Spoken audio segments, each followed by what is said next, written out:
mostly the immunocompromised patients, diabetes patients, or HIV, or other malignancies, or poorly nourished patients, or all of them have immunocompromised to some extent. And if the cell-mediated immunity goes down, they can get all sorts of infections, especially fungal infections, tuberculosis infections, and other infections.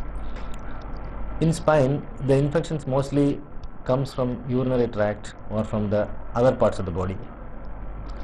There is 30% chance of getting spinal infections after a urological intervention, especially stenting and other similar procedures. That doesn't mean that the stenting should be prevented. We can be careful, and if the patient's immunity is good, they won't get the infection. And another infection is the tuberculosis. Is widespread, especially because of the immunocompromised states. A lot of diseases causing immunocompromise, the prevalence or the incidence of tuberculosis or drug-resistant tuberculosis is on the rise. Partly we are responsible for treating tuberculosis patients inadequately, resulting in multi-drug resistance.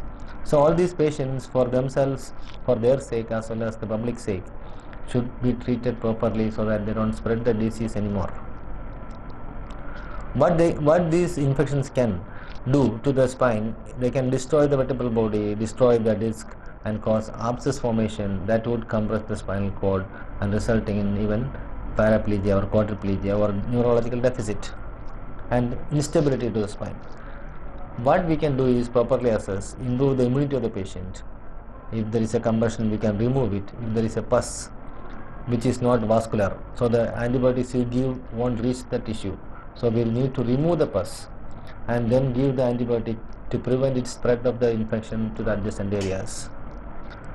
So if properly treated, these patients can lead a normal life, unless it is so complicated, unless you wait for so much of complications to develop.